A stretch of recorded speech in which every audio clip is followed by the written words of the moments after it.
My Old Ass is the story of love and the heartbreak we risk that may come along with it. A broken heart is one of the worst pains imaginable, and it's still worth the risk. Elliot is a free spirit, not particularly attached to anything or anyone.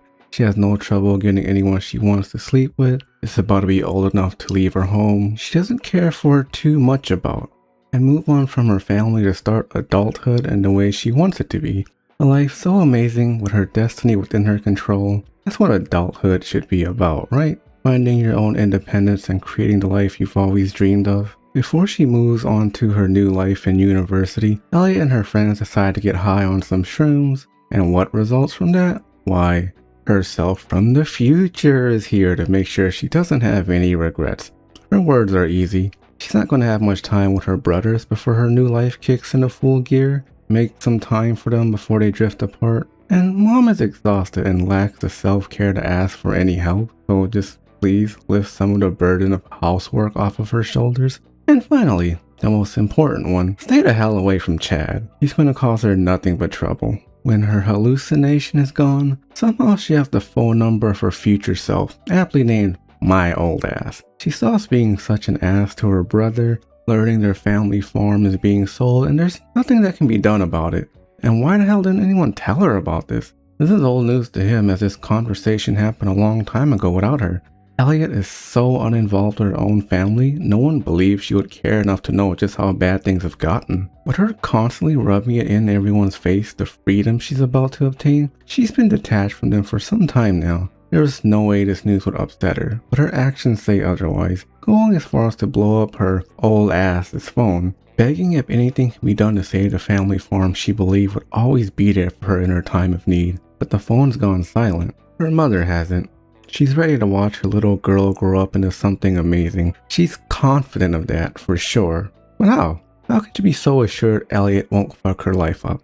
Well, when Elliot was 2 years old, her mother threw away her own rest to rock little Elliot to sleep, until one day, Elliot simply asked to be put in her crib, and she fell asleep without any help from her mom. And that's when it hit her. Her baby doesn't need her to fall asleep anymore. It was sad to not be needed anymore, but it also hit her. She's so proud of her at the same time, and that's why she's ready for Elliot to move on with her life. While having her out of the house breaks her heart, she's confident Elliot will be able to take care of herself. Ending the night, walking into her bedroom, wanting to fall asleep for her one more time, only to lay between her brothers before she never gets the chance to again. When her old ass does respond, he opens up to her. Elliot wants to know if she's too much of an asshole, but her old self reassures her. That's just part of being 18. You grow out of it, just like how you grow out of wondering if other people like you. Even right now, she can spend the night with her dream girl whenever she wants. She's hot, the chemistry is undeniable, but she's not sure if it's love. If she's everything she's ever wanted, why is she so unsure if she's happy with this? And what's the wisdom from her future self? Well, you can't tell with 100% certainty if you'll have real love. You just have to take a chance and find out for yourself. But if it is real, healthy love, I guess it's like safety and freedom all at once. Ugh, stop being so nice. Okay, fucker. when her old ass was missing in action, she did run into Chad. She did everything in her power and then some to get away from him, but none of that worked. They couldn't help but bump into one another time after time, and so far, this guy is just a giant dweeb. He seems absolutely harmless, like what's the big deal about avoiding him? And since old Elliot isn't responding, who cares? This guy doesn't look like trouble, and best of all, he's able to talk to him about everything that's been hurting her. And he listens, he comforts her, and he doesn't ask for anything of her in return. Once Elliot begins to finally accept there's nothing she can do about keeping the farm, Chad shares some insight with her. You can relish in something so much, and eventually, when it's gone, those memories will hit you. You might never get to experience that again, so you hope you did your best in taking it in when you could. And that's kinda sad. At best, if you at least knew it'll be over, you don't have to wonder if you took it in to the fullest. You'll get to choose to. Went to poetry university, majored in deepness. With her old ass nowhere in sight, I want to kiss you. I've never had Dick sex? Dick sex. And it's the best thing that's ever happened to her, so why? Why did her old ass try to cock block her from something as amazing as this? And when she comes out from hiding within the trees, her answer is simple. Chad breaks her heart. More than anyone else ever will. When he dies, that is. After you have fallen so madly in love with him that you can't see straight, okay? It is so hard, okay? It is so hard, and I do not want you to have to feel that shit. Future Elliot brings up a great point. There are so many people out there who've lost their light from a bad relationship, and yet, I still believe heartbreak can also come along with a lot of healing.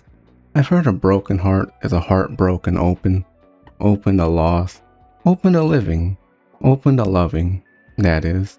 And with every broken heart I've had, I'm never the same. It is a double-edged sword, I'll acknowledge that. I know what it's like to grieve a relationship that has me hopeful that I'm better equipped for the next one. I've also had the displeasure of feeling like I've regressed when something that started out as such a good thing turned out oh so very bad. But no way I could have predicted it until it was too late and the damage has been done. So, is it worth risking your heart being broken by a pain you never imagined possible so it could change? Maybe for the worse, or even for the better? Or is it better to play it safe in order to try and keep your nervous system regulated? I think all the answers are good. If you still feel it deep in your bones, take that chance. I'm rooting for you. Good luck. If it's not worth the trouble, then I hope you find rest within yourself, as I know what that exhaustion is like. If you're caught in limbo between the two, I'm right here with you. How can you decide between letting go of something that hurts so much, but you can't let go of the hope that maybe, just one more time, it'll leave another mark where you know, deep down in your soul, you're better off thanks to having your walls torn down. Since I can't seem to forget what it's been like to have had love heal me so much so I don't even recognize the me that hated myself so much before. And with a different person, time after time, showing me how beautiful I am when I was so sure there was no way I could possibly ever believe it. And yet, for whatever reason, it got through. Eventually. After a lot of heartbreak, if I'm being honest. Even though those relationships didn't work out, and the past few years have been more degrading in comparison, would I be breaking their hearts if I said, you know, I don't think I have it in me for one more? No. No, I'm gonna fall in love with Chad. I'm gonna love him so hard for however long we have. I'm so happy you fell in love with Chad. Because loving Chad is a gift. And being loved by him,